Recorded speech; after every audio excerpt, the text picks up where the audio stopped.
Star Trek, The Next Generation, The Best and the Brightest. Prologue, Summer 2371. When she heard the news, Jamie Miranda was in exocellular biology class, part of an intensive summer course at Starfleet Academy. At first, the rumors seemed unlikely, an exaggeration of a severe battle, but even that was frightening enough to send her running to the comm to try to reach her great-aunt, Marley Miranda, an admiral at Starfleet headquarters. As Aunt Marley's image appeared on the screen, Jamie could have been looking at herself in 40 years. All the Mirandas had similar straight, dark hair and strong-boned faces. Jamie knew her family considered her to be the excitable one, so she didn't bother concealing her fear, as her aunt confirmed that the Enterprise D had crashed on Viridian 3. Even worse, a fatality had occurred during the battle with a Klingon bird of prey commanded by the Duras sisters. While they were talking, an official statement was released notifying the United Federation of Planets about the crash of Starfleet's flagship. Who was killed? Jamie asked her aunt. Was it Ensign Mal Enor? The name hasn't been released, pending notification of next of kin.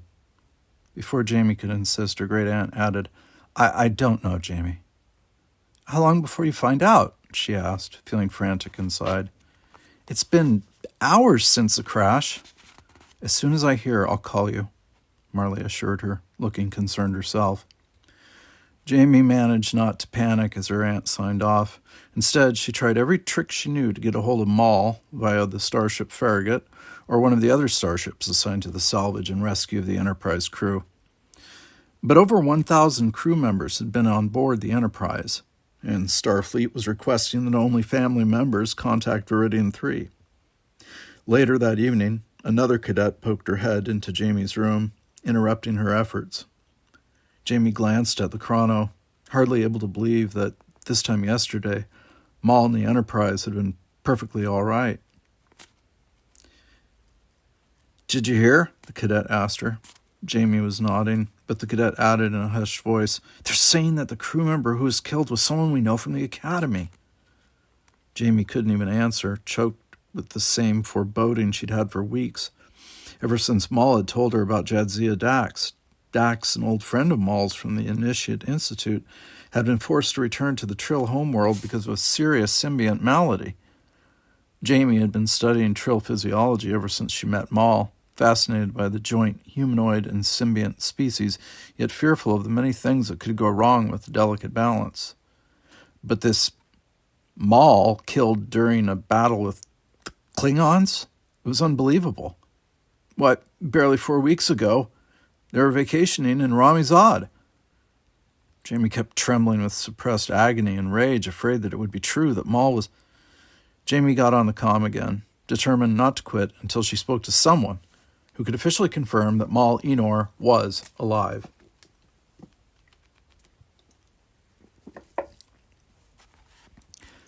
Bobby Ray Jefferson had been on an airboat trip for a few days with friends, cruising down the Canadian River, when he returned to his parents' environmental bubble spread in the Texas Panhandle. The bubble spread overlooked the vivid blue waters of gorgeous Lake Meredith, reflecting the endless sky overhead. As he tried to find his parents among the crowd, he overheard guests talking about James T. Kirk, killed on Viridian 3 at the same time the Enterprise had crashed. It was easy to pick out his mother, the only Rex among a group of humans seated near the fireplace. Her fine golden-brown fur was covered with a hooded cloak, and she towered head and shoulders above her friends as she gracefully held court.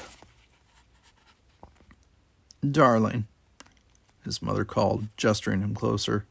This bubble was having a gentle snowstorm, but for once she didn't seem bothered by the way his dirty shorts and tank top clashed with the decor.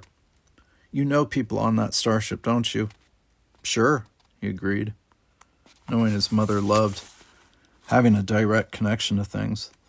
3 members of the Academy, that must be a record, she exclaimed, looking at the others as she made her point. Her long fingernails were painted bronze, complementing the dark fur around her face. 3 members. Sure. Ma Lenore, Nev Rio, and Hammond Titus.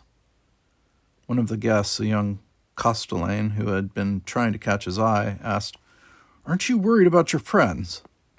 "On the Enterprise?" Bobby Ray countered, laughing at the idea. "What's to worry about?" "But it crashed," she insisted, smiling now that she had his attention. "It's still the Enterprise," he reminded her. "It's built like a brick." His mother's disapproving eyes made him think better of finishing the sentence. "Look, Mom," he continued more decorously, "the only thing that'll happen is that Titus, my old roommate, will bore everyone sick with his stories. I would have been on the Enterprise, too, if I had gotten that field assignment." "I'm glad you didn't," his mother assured him, shuddering. "They'll probably build another Enterprise," Bobby Ray told the Castellane. "It'll be in commission by the time I graduate." "I'm sure you'll serve on it someday," his mother blithely contradicted herself, completely missing the interplay going on between him and the Castellane. "You always distinguish yourself, darling." Bobby Ray grinned to himself as he left the group, swiping some meat puffs on his way out. He and his mother might as well speak two different languages, but he couldn't get upset, knowing that he would never have gotten into Starfleet Academy without his parents' connections in high places. Even though his family had accepted the local customs and he'd been born on Earth, in Texas in fact, he still needed a high-ranking Starfleet officer to vouch for him, since the scattered Rex population had never joined the Federation. Bobby Ray knew he could have stayed and charmed the Castellane a while longer, but in spite of his assurances, he wanted to find out exactly what had happened to the Enterprise. He knew it was dangerous sometimes being in Starfleet, but that was the trade-off he made for living life more intensely. He had already seen it and experienced it for himself during his field assignments. The people in Starfleet were getting more from every moment than anyone else in the galaxy, and he was glad to be part of that.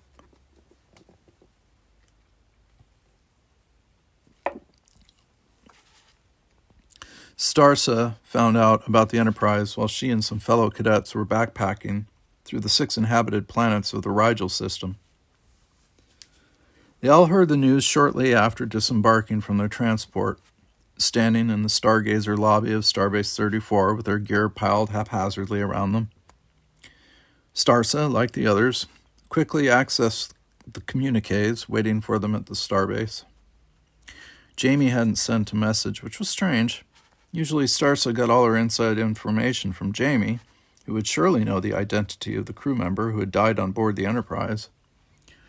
Starsa couldn't stop thinking about Nev Rio's last message. They arrived like clockwork every month ever since he had graduated a year ago. He had mentioned he might transfer to a post at Starfleet Academy at the beginning of the school year. Starsa couldn't understand why the Bajoran wanted to leave the best ship in Starfleet, and she hadn't answered him. Now that she thought about it, she hadn't answered the past few communiques. Rio was much better at sustaining their friendship than she was. Without waiting to find out where her companions would be staying on Starbase 34, she ran to find a comm so she could send Rio a message. Every nice thing the older cadet had ever done for her flooded back. Helping with her science assignments, taking care of her when she had acclimation sickness, and explaining why Riker and his girlfriend got upset when she wandered into his room to watch them. She had thought they were just wrestling. How was she to know any different? Rio was the only one who understood she was simply curious. She wasn't deliberately trying to be annoying. There were so many strange customs she didn't understand her first year, and without Rio's hesitant suggestions, which she had usually laughed at but basically tried to follow, she would have gotten in twice as much trouble. The comm told her it would take 5 days for her message to reach the rescue ships, so it was routed to Earth to await the return of the Enterprise crew members.